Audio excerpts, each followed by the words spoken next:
옆에 교회에 민집사님이라고 계십니다.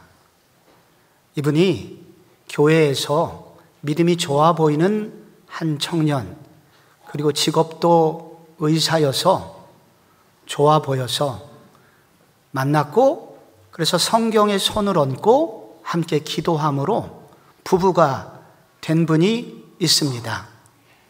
딸 둘을 낳았고, 그래서 늘 교회를 함께 나오면서 누가 보아도 부러워하는 그런 교회에서 가장 부러움을 사는 부부였습니다. 근데 이 민집사님에게 남모로는 아픔이 하나 있었는데, 그 남편이 바람기가 세요. 그래서 여자를 바꿔가면서 바람을 피웠는데 급기야 4번째 여자에게서 임신이 됩니다. 그리고 아들이 태어나게 됩니다. 없던 아들이 생기자 이 남편이 태도가 돌변해서 아들을 지켜야 된다며 두 집 살림을 본격적으로 시작을 합니다. 그리고 이 민집사님에게 요구하기를 이혼해달라, 아들을 지켜야 된다. 이 고통 속에서 민집사님이 기도를 시작합니다. 고통 속에서 기도하던 중에 자존심을 생각하면 당장 이혼해야 되지만 이혼은 하나님의 뜻이 아닌 것 같고, 그리고 딸 둘의 미래를 생각해도 해서는 안 되겠다 싶어서 남편에게 제안을 했습니다. 우리 교회에서 하고 있는 제자훈련 프로그램을 이수하면 내가 이혼을 해주겠다. 무슨 수작이냐고 남편이 처음에는 따졌지만 자기도 이혼하고 싶어서 제자훈련 프로그램에 들어가게 됩니다. 그런데 이 훈련 중에 이 남편의 마음이 바뀌게 됩니다. 놀라운 변화가 남편에게 찾아왔고, 그래서 그 아들에게는 성실하게 양육비를 보내주곤 있지만 이제 가정으로 돌아와서 지금은 거의 신혼과 맞먹는 아름다운 부부 생활을 하고 있습니다. 시내에 휘문고등학교에 있는 우리들 교회에 제가 세미나 갔다가 직접 간증을 해주신 분의 이야기를 제가 요약을 한 것입니다. 요즘 우리나라에 이혼을 앞둔 부부들이 가파르게 늘어나고 있습니다. 이혼은 안 했지만 겉으로 살고는 있지만 쇼윈도우 부부도 늘어나고 있습니다. 잠정적 이혼 부부가 늘어나고 있습니다. 나이를 드신 분들도 졸혼하는 부부들이 속출하고 있습니다. 이것들이 자녀들에게 커다란 아픔이 되고 많은 비행 청소년들과 그리고 청년들로 하여금 길을 잃어버리게 만들고 있습니다. 그래서 요즘 방송국마다 이혼 숙녀 캠프 이런 프로그램들을 운영하고 있는 이유이기도 하지요. 오늘 우리가 읽은 성경에는 모세라는 사람이 나옵니다. 모세는 출애굽을 일으킨 홍해를 갈라놓았던 기적의 인물로 알고 계십니다. 모세는 이스라엘 백성들을 노예 생활에서 구출했던 바로 이스라엘의 지도자였죠. 그런데 이 지도자의 가정을 보면 조금은 놀라게 됩니다. 그는 히브리 사람으로 태어났습니다. 그런데 물에서 건짐을 받은 이후에 이집트 황실의 공주의 아들로 왕자가 되지요. 그러다가 40살 때 동족 이스라엘 백성들을 구하려다가 살인자가 되었고, 그래서 그는 이집트에서 멀리 떨어진 홍해를 건넌 미디안이라는 곳으로 도망을 가게 됩니다. 바로 이곳에서 40년을 살게 되는데, 거기서 미디안 여자 십보라라는 여자를 만났고 두 아들을 낳고 이제 80세가 됩니다. 모세는 이 80세에 이스라엘을 구출하라는 특명을 하나님으로부터 받고 이제 가족들을 이끌고 이집트로 돌아가는 길입니다. 그 여행 중에 텐트를 쳤고 그 캠프에서 그날 밤 문제가 일어나게 되지요. 그게 24절입니다. 숙소에 있을 때에 여호와께서 그를 만나사 죽이려 하신지라. 여기 여호와께서, 여호와는 하나님의 이름입니다. 죽이려 하신지라 하는 것은 죽을 만큼의 고통이 찾아왔다는 것입니다. 아마 40일도 넘는 고열이 떨어지지 않았든지, 배가 끊어질 듯 같은 복통이 찾아왔든지, 누가 봐도 당장 죽어도 이상하지 않은 고통이 일정 시간 찾아오게 된 것입니다. 하나님이 하라고 시킬 때는 언제시고 죽이려고 하시는 이유는 또 무엇일까요? 그 뒤를 읽어보면 그것은 바로 오랫동안 두 아들에게 할례를 행하지 않은 죄가 그 가정에 있었기 때문이라는 것을 알게 됩니다. 할례는 남자아이들이 하는 포경수술이죠. 그런데 이것이 히브리인들에게는 매우 중요한 신앙적 의미를 가지고 있습니다. 그래서 할례는 곧 오늘날로 말하면 세례입니다. 신앙교육의 시작이죠. 그런데 이것을 모세는 두 아들에게 행하지 않은 것입니다. 이것이 어느 정도로 중요하냐면은 창세기 17장 10절에 이렇게 나옵니다. 너희 중 남자는 다 할례를 받으라. 이것이 나와 너희와 너희 후손 사이에 지킬 내 언약이니라. 할례를 받지 아니한 남자는 백성 중에서 끊어지리니 그가 내 언약을 배반하였음이라. 하나님이 그를 배신자로 여긴다는 거예요. 죄인 중에 죄인으로 여긴다는 것입니다. 그래서 이스라엘 백성들은 낳은 지 8일이 되면 아들을 꼭 할례를 받게 했습니다. 모든 이스라엘 백성들이 이것을 순종했습니다만 오늘 이스라엘을 이끌어 나가야 될 지도자가 이런 기본적인 율법의 기초도 지키지 않고 있었던 것입니다. 이것이 하나님을 진노하게 하였고 이것이 문제가 되어서 오늘 죽을 만큼의 고통이 모세에게 찾아온 것입니다. 일반적인 삶을 살 때는 그래도 넘어갔던 것이지만 지도자가 되어야 되는 바로 초앞에서 하나님은 이 죄 문제를 들추어내고 계신 것이죠. 모세는 왜 두 아들에게 할례를 베풀지 않았을까요? 그는 당연히 히브리 백성이기 때문에 히브리 백성을 구하기 위해서 살인까지 저지른 사람이기 때문에 이 히브리인의 자부심이 대단했습니다. 당연히 두 아들을 할례를 받게 하려고 했겠지요. 그런데 십보라는 달랐습니다. 그는 미디안 여자입니다.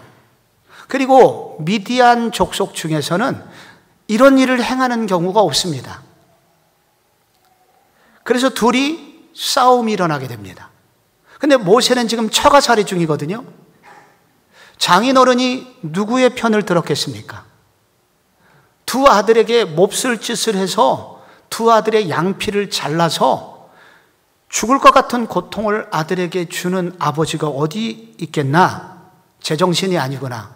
당연히 딸의 편을 들었습니다. 모세는 그렇게 죽은 듯이 40년 가정생활을 하게 된 것입니다. 그런데 그러다가 오늘 남편이 죽음의 위기에 처하게 되자 십보라는 그 밤에 자녀들에게 할례를 행하게 됩니다. 그리고 외치는 말이 25절이에요. 당신은 참으로 내게 피남편이로다. 여기 피남편이라는 요 말은 피로 하나 된 남편, 피로 결속된 남편이라는 그런 뜻입니다. 진짜 하나가 된 그런 남편이란 말입니다. 그런데 여기 남편이란 말이 히브리어로 하탄이라는 단어를 썼는데 이 단어는 신랑, 새신랑이라는 의미입니다. 그래서 이 십보라가 남편을 향하여 신랑이라고 새신랑이라고 부르고 있는 거죠. 그래서 이 말은 이 가정이 전혀 새로운 달라진 모습으로 새롭게 출발하게 되었다는 것입니다. 가족 안에 사랑이 넘치고 부부 간에 생명력이 흘러넘치는 신혼부부 같은 가정이 되었다는 이야기입니다. 겉으로 그저 형식적으로 하나 되었던 이 부부가 실제적 생명력을 가진 결속된 부부가 되었습니다. 어떻게 이런 일이 일어나게 되었을까요? 먼저 이 본문은 부부 각각이 자신의 죄인됨을 깨닫고 하나님 앞에 무릎을 꿇었기 때문이다 라고 시작을 합니다. 여러분, 십보라는 왜 남편의 말을 거절했을까요? 우선 자식들에게 위험한 일입니다. 고대 시대에 돌칼을 가지고 아들의 살점을 도려내는 것은 아들이 죽을지도 모르는 위험에 빠뜨리는 일입니다. 그리고 미디안에서는 그렇게 하는 집이 한 집도 없습니다. 즉, 아들들의 안전을 위하여 그리고 자기의 경험을 기초로 하여 남편의 말을 거부를 한 것이죠. 모세는 분명 성경이 이렇게 지켜야 된다, 할례를 행해야 된다고 주장은 했지만 그것이 먹히지가 않았습니다. 왜 안 먹혔을까요? 모세의 삶이 아내를 감동시키지 못했다는 얘기입니다.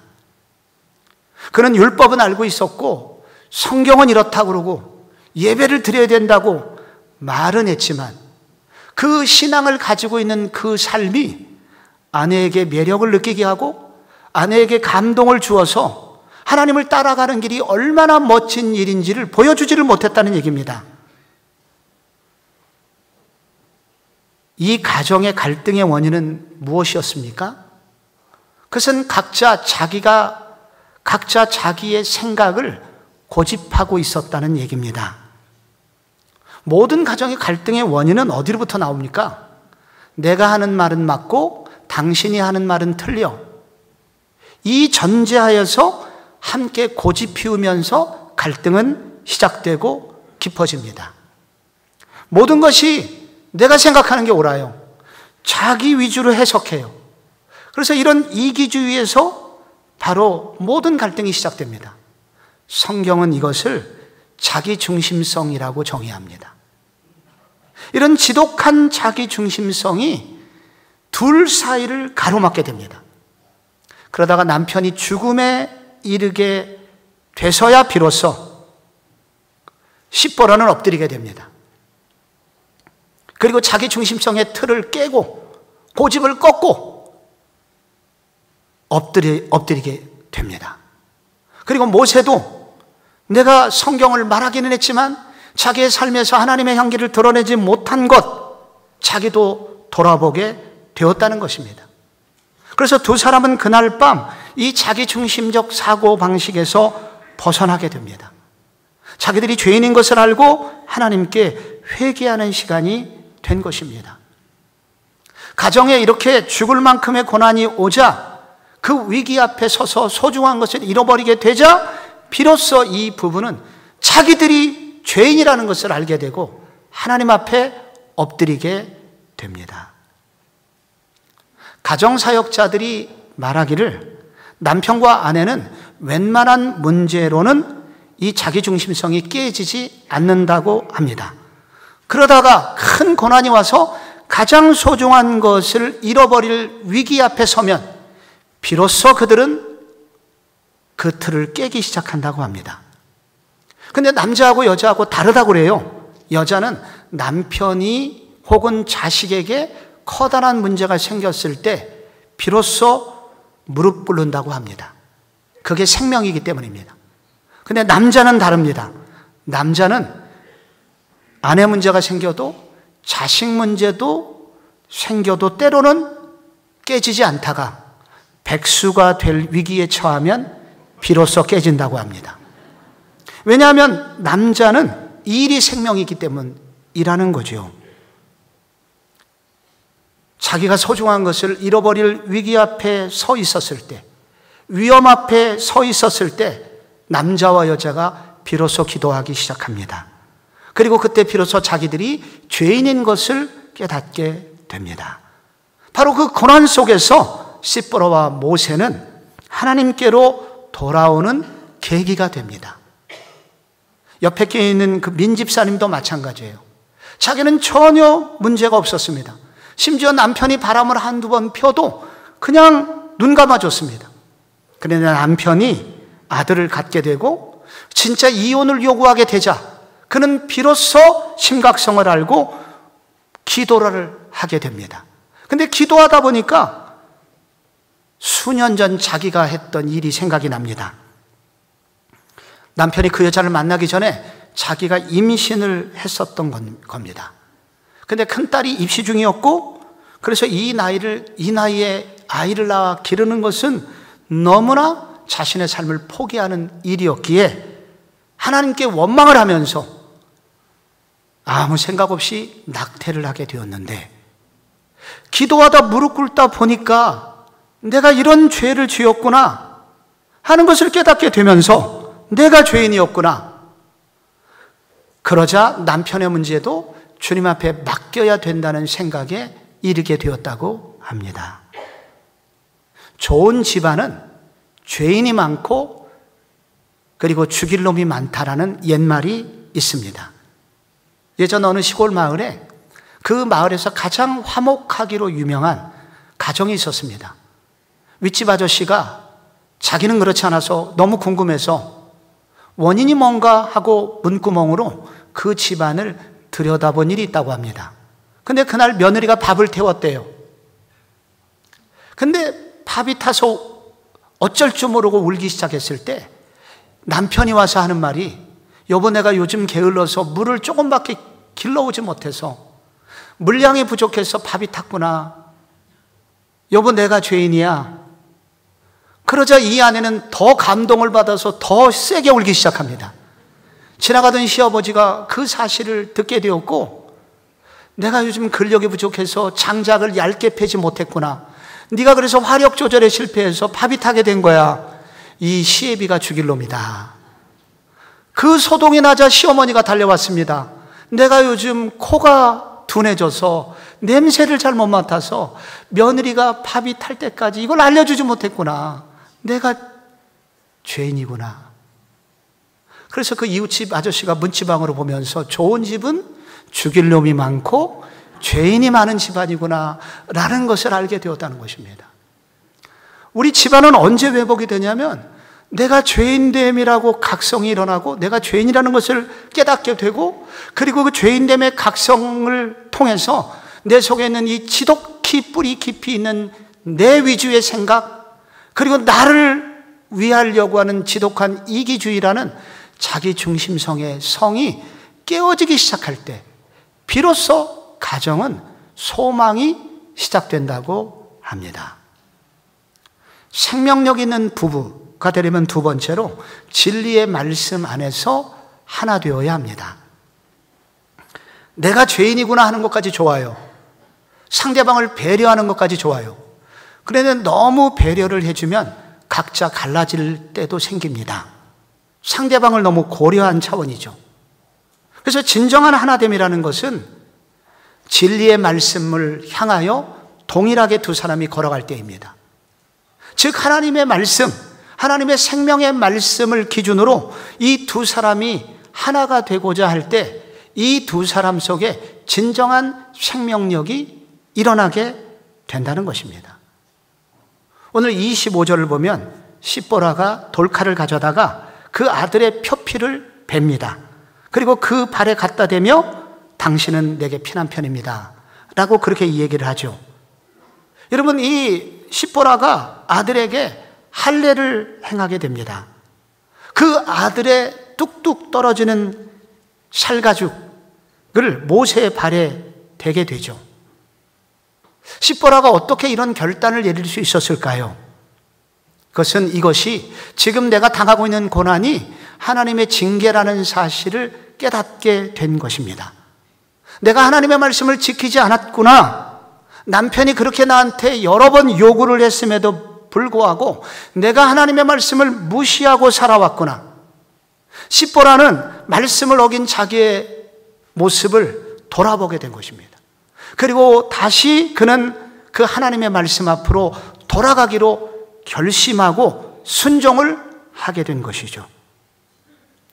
그녀 스스로 내가 하나님의 말씀에서 떠나 있었음을 발견했고 그녀는 다시 말씀으로 돌아가게 된 것입니다. 그 말씀 앞에 돌아가게 되자 바로 그 밤에 바로 이 가정이 회복이 된 것입니다. 바로 모세의 가정이 회복이 된 이유는 자기의 경험이나 고집을 내려놓고 하나님의 말씀의 원리를 붙잡았다는 것입니다. 남편도 아내도 진리의 말씀인 성경 말씀 앞으로 가게 되었을 때 그들은 진실로 하나가 되기 시작합니다. 민집사님 남편 이혼의 권리를 얻어내기 위해서 제자훈련을 받기 시작합니다. 제자훈련은 일주일에 딱 하루 주일날 3시간 모여서 기도하고 공부하지만 숙제가 많기 때문에 그 제자훈련을 받기 위해서는 일주일에 적어도 3번, 4번 거의 날마다 교회를 나와야 합니다. 그리고 숙제를 하기 위해서는 성경을 전체를 읽고 묵상하는 과제를 내야 됩니다. 제자훈련이 32주인데 27주차 때 이분이 사무엘상 2장을 말씀을 묵상하게 됩니다. 거기 한나가 기도하다가 아들을 낳았고 사무엘을 젖을 떼자마자 엘리 제사장에게 서원을 갚기 위해서 아들을 맡기고 돌아오는 장면이 나오죠. 바로 그 부분을 읽다가 갑자기 가슴에서 불이 임하게 됩니다. 가슴이 요동치기 시작합니다. 아, 내가 아들을 지킨다는 이름으로 두 집 살림을 하는 것은 바로 나의 집착이었구나. 이거는 아들을 사랑하는 것이 아니라 아들이 나의 우상이었구나 하는 것을 이 남자가 깨닫기 시작합니다. 그래서 자신의 문제를 돌아보게 되고 그래서 거기서 아들에게 양육비는 성실하게 지급을 하되 그리고 그 가정에게 사죄를 하고 다시 원래의 가정으로 돌아오게 된 것입니다. 무엇이 이 남편을 이렇게 바꿔놓았는가? 사람이 바꿀 수 없습니다. 그런데 그가 하나님의 말씀 앞에 섰을 때 하나님의 말씀으로 그가 은혜를 받게 되었을 때 그는 교정되었던 것입니다. 무엇이 가정을 새롭게 할 수 있나? 무엇이 우리의 잘못된 이 지독한 자기 중심성에서 우리를 깨어뜨릴 수 있나? 그것은 바로 사람의 능력으로는 안 되고 살았고 운동력 있는 하나님의 말씀이 들어갈 때입니다. 하나님의 말씀은 신비한 능력이 있습니다. 하나님의 말씀은 생명력이 있습니다. 그래서 하나님의 말씀이 들어가게 되면 곧 하나님의 말씀으로 은혜라는 것을 받게 되면 이 하나님의 말씀이 그 속에 들어가서 그의 마음을 다 뒤집어 놓게 됩니다. 그래서 결국 새로워질 수밖에 없게 만들게 되지요. 생명의 말씀으로 부부가 하나님의 말씀 앞에 바르게 서고자 했을 때 이 가정이 새롭게 된 것입니다. 생명력이 흐르는 가정이 되려면 마지막으로 아들의 피를 마음에 발라야 합니다. 25절에 보면 그 아들의 포피를 베어 그의 발에 갖다 대며 이르되 당신은 참으로 내게 피난편이로다. 그때 26절에 여호와께서 그를 도와주시니라. 여호와께서 그를 도와주시니라. 이게 라파라는 히브리어 단어인데 치료가 됐다는 얘기입니다. 근데 이 단어를 영어 성경들은 이렇게 번역했습니다. Let him go. 이거는 그를 자유롭게 하다는 그런 뜻입니다. 마치 어떤 새장 안에 갇혀있던 새가 새장문이 열리면서 자유롭게 되던 순간 물고기를 냇가에 방사했을 때 그 물고기가 다시 자유로움을 얻듯이 바로 모세가 그동안 묶여 있었던 어떤 문제로부터 자유함을 얻게 됩니다. 저주가 풀리는 순간이었다는 것입니다. 어떤 악령이 붙들고 있었던 꽉 묶고 있었던 그 문제로부터 완전한 자유함을 얻게 되었다는 것입니다. 두려웠던 밤, 무서웠던 밤, 절망의 밤이 평화의 밤이요 소망의 밤이요 희망의 밤으로 바뀌게 되었다는 것입니다. 언제 그렇게 됐나요? 어느 순간에 그렇게 됐나요? 바로 아들의 피 묻은 살가죽을 모세의 몸에 되자마자 이렇게 됐다는 것입니다. 여러분, 어떻게 이런 일이 생길까요? 아들의 피 속에 무슨 신비한 약초가 들어있었던 것일까요? 무엇이 모세를 이렇게 자유롭게 그 문제로부터 벗어나게 했단 말입니까? 오늘 한 가지 이 본문을 우리가 읽으면서 정말 중요한 한 사람이 여기서 주목을 받지 못하고 있습니다. 그는 바로 모세의 큰아들입니다. 오늘 이 시보라가 배웠던 아들은 단수로 기록이 되어 있습니다. 그래서 큰아들이 유력합니다.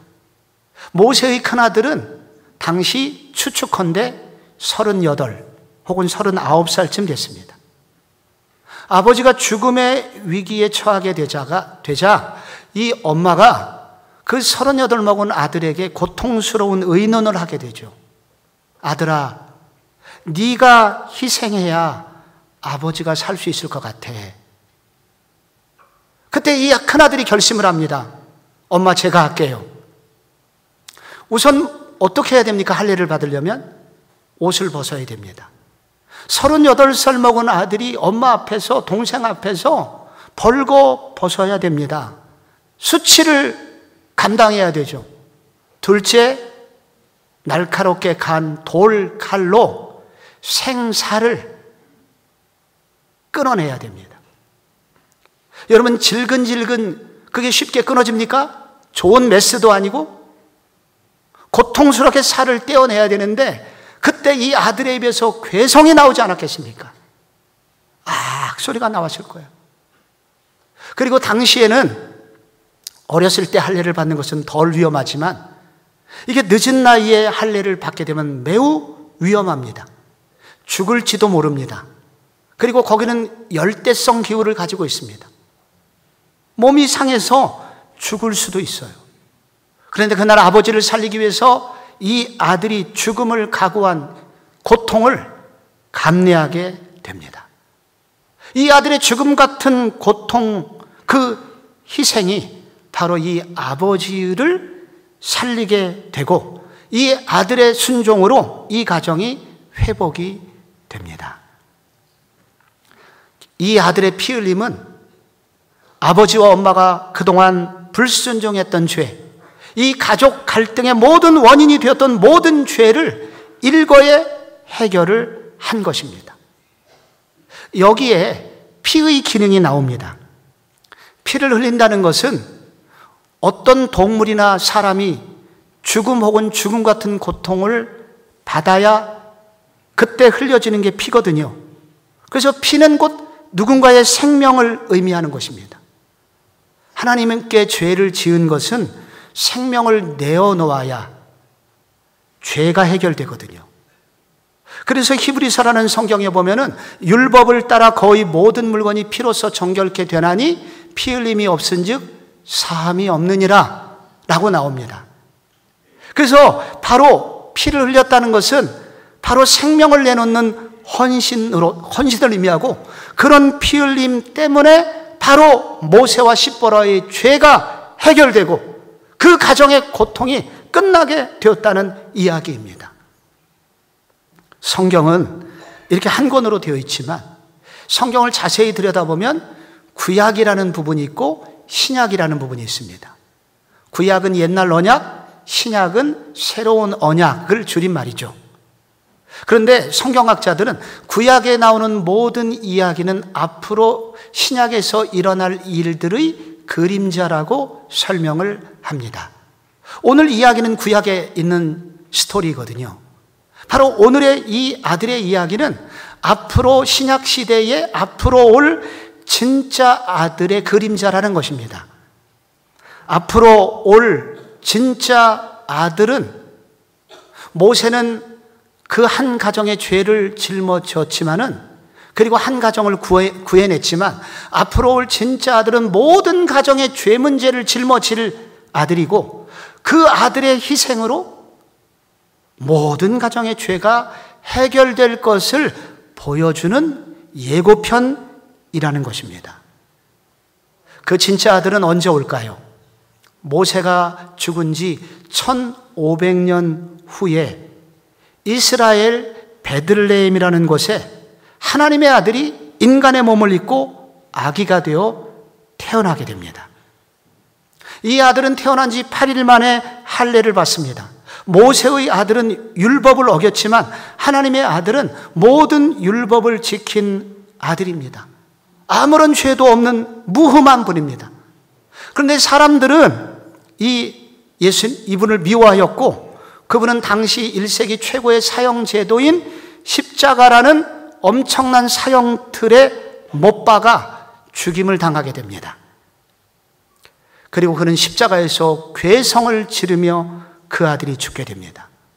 모세의 아들은 살가죽의 일부만 배임을 받았지만 이분은 양 손바닥에 그리고 발을 포개어낸 발 위에 커다란 굵은 대못이 박히게 됩니다.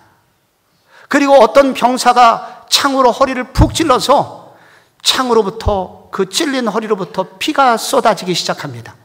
그리고 머리에는 가시로 만든 면류관을 씌워서 머리부터 발끝까지 온통 피 범벅이 되지요. 여러분, 이 아들의 이름을 혹시 아십니까? 예수님입니다. 하나님의 아들 예수 이야기입니다. 근데 이분이 왜 이렇게 피를 흘리면서 돌아가셨는가? 마태복음이라는 성경에는 이렇게 나옵니다. 아들을 낳으리니 이름을 예수라 하라. 이는 그가 자기 백성을 그들의 죄에서 구원할 자임이니라. 아니라. 그 아들 예수가 왜 죽었냐면은 우리 모두의 죄, 우리 모두를 고통스럽게 하는, 우리를 묶고 있는 저주, 이것을 해결해 주시기 위해서, 이 죄 문제를 해결해 주시기 위해서 아들 예수가 왔고 아들 예수가 죽었다는 것입니다. 그 피 흘림의 결과 무슨 일이 생겼을까요? 이사야라는 성경을 읽어보면 그가 찔림은 우리의 허물을 인하며 그가 상함은 우리의 죄악을 인함이라. 그가 징계를 받음으로 우리가 평화를 누리고 그가 채찍에 맞음으로 나음을 입었도다 라는 말씀이 나옵니다. 그가 찔려서 우리의 허물 때문이요 라는 이 부분은 우리의 허물을 대신하여 찔리셨다는 뜻입니다. 그가 징계를, 우리의 죄악 때문이라는 번역이 된 것은 우리의 죄악을 대신하여 그분이 상함을 얻었다는 것입니다. 그런데 그분이 징계를 받은 결과 우리는 평화를 누립니다. 두렵고 떨리고 내가 죽어야 되고 내가 완전히 멸망받아야 되는 그 죽음 같은 불안을 다 평화로 바꿔놓으셨다는 것입니다. 내가 채찍에 맞아 죽어야 되는데 그분이 대신 채찍에 맞음으로 우리의 모든 병, 내면의 병도 해결해 주시게 되었다는 말입니다. 그것뿐일까요? 아닙니다. 사도행전 16장에 보면은 이르되 주 예수를 믿으라. 그리하면 너와 네 집이 구원을 얻으리라. 그것은 한 사람이 아니라 모든 가정이 진정한 구원에 이르도록 우리 주님이 하시기 위해서 그렇게 돌아가셨다는 것입니다. 우리 중에 문제없는 가정이 있겠습니까? 우리 모두는 문제를 가지고 있습니다. 그런데 모세가 아픈 것처럼 인간의 능력으로는 해결할 수 없는 문제가 대부분입니다. 우리 안에 있는 갈등, 인간의 능력으로 해결할 수 있습니까? 안 깨져요. 변화되지 않아요. 그래서 우리가 그렇게 깨질 듯이 아프고 그렇게 상처투성의 고통의 시간을 우리는 보내고 있는 것입니다.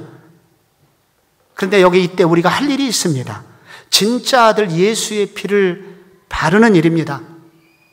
오늘 십보라가 아들의 피를 모세에게 바르는 순간 모세가 자유롭게 되었듯이 바로 예수의 피, 진짜 아들의 피를 우리의 가정에 바르게 되면 우리로 하여금 이런 참 자유를 주님이 허락해 주신다는 것입니다. 그럼 예수의 피를 마음에 바른다는 것은 도대체 무슨 뜻일까요? 지금 예수의 피가 우리한테 없잖아요. 이 말은 예수께서 나를 위하여 피 흘려 돌아가신 것을 내 마음에 믿는다는 것을 말합니다.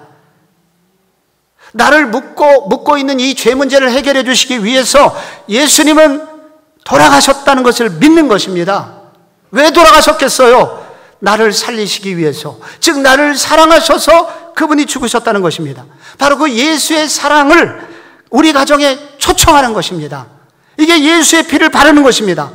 예수의 피를 이렇게 바르게 되면 그때부터 조용한 혁명이 일어나기 시작합니다. 그것은 놀랍게 내 속에 어느 날부터 눈물이 회복이 됩니다. 한 번도 울어본 적 없었던 내 속에서 눈물이 시작이 됩니다. 그리고 내 속에서 변화가 일어나기 시작합니다. 내가 도저히 끊을 수 없는 죄도 끊기 시작합니다. 도저히 사랑할 수 없을 것 같았던, 내가 도저히 회복이 안 될 것 같았던 남편도 아내도 이렇게 예수의 피가 발라지면 변화가 됩니다. 조은숙님이 지은 우리들의 거듭난 결혼 이야기, 이 책에 보면 교회 다니는 두 청년이 결혼을 합니다. 남편이 너무 남자다운 굵은 스타일이라서 반해서 결혼을 했는데, 결혼해 보니 그건 남성다운 것이 아니라 조선시대 가부장적인 모습이었던 것입니다.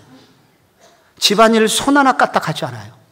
모든 집안일을 아내가 감당합니다. 그런데 결혼 9년 차부터 이 남편이 골프를 치기 시작했는데, 이거는 새벽이든 휴일이든 골프에 온종일 바치는 모습을 보면서 남편이 집안일을 안 하는 것은 시간이 없기 때문이 아니라 나에 대해서, 가정에 대해서 관심이 없기 때문이라는 사실을 깨닫고 더 깊이 이 여자가 상처를 받게 됩니다. 그래서 그때부터 이 두 부부는 무덤덤한 부부로 살게 됩니다. 그러다가 남편이 미국에 발령을 받게 되었고, 그래서 어쩔 수 없이 9개월간 떨어지는 일정 기간이 있었는데, 혼자 있는 것을 싫어하는 이 남편이 이 외로움을 극복하기 위해서 성경을 읽기 시작했다고 합니다. 그러다가 옛날에 만난 그 예수님을 만나게 된 거예요. 예수의 십자가 사랑을 만나고 자기를 돌아보게 됩니다. 그때 남편의 고백이 책에 이렇게 나와요. 바로 그 시기에 아내를 향한 사랑의 열병에 휩싸이는 이상한 일이 벌어졌다. 아내를 향한 사랑으로 가슴이 터질 듯해지고 하늘을 둥둥 떠다니는 기분을 한동안 맛보게 된 것이다. 중년의 남자가 늦바람이 난다는 이야기는 들어봤어도 자기 아내와 뜨거운 사랑에 빠지게 된 이야기는 들어본 적이 없다. 무엇이 이 남자를 바꾸었을까요? 아무리 많은 잔소리를 해도 바뀌지 않던 그 남편, 바로 예수의, 바로 그 십자가의 보혈의 피가 그 마음에 발라지기 시작했을 때 이 남편 속에 이런 놀라운 변화, 혁명적 변화가 마음에 일어나게 된 것입니다.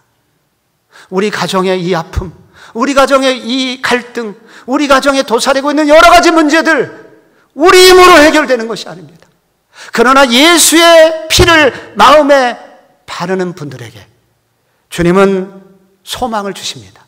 그분이 찾아오시고 그 예수의 그 사랑과 예수의 그 능력이 그 마음에, 그 가정에 역사하기 시작합니다. 예수의 십자가의 피는 그럼 마음에 어떻게 바를 수 있을까요? 간단합니다. 내가 죄인이라는 것을 고백하고 예수님이 내 삶의 초청이 되고, 그리고 예수님이 내 삶의 주인이 되시기를 진실로 기도하는 그 순간 여러분 속에 예수님이 여러분에게 찾아가십니다. 그것이 바로 예수의 피를, 아들의 피를 가슴에 바르는 일입니다. 여러분 중에 혹시 이 말씀을 듣다가 목사님, 저도 한번 예수의 피를 한번 바르고 우리 가정이 예수의 피를 바른 가정이 되기를 원합니다. 그렇게 원하시는 분이 계시다면 조용히 한번 오른손을 한번 가슴에 얹어 보시겠어요? 그리고 한번 눈을 감아 보시겠어요? 그리고 진실로 제가 먼저 기도를 선창하면 마음을 다해서 한번 이 기도를 따라해 보시겠어요? 주 예수님, 나는 죄로 인하여 죽을 수밖에 없는 존재입니다. 모세처럼 소망 없는 죄인입니다. 내 힘으로는 가정을 세울 수 없는 죄인입니다. 주님이 내 속에 들어와 주세요. 우리 가정에 들어와 주세요. 오셔서 주인 되어 주세요. 예수님의 이름으로 기도드립니다.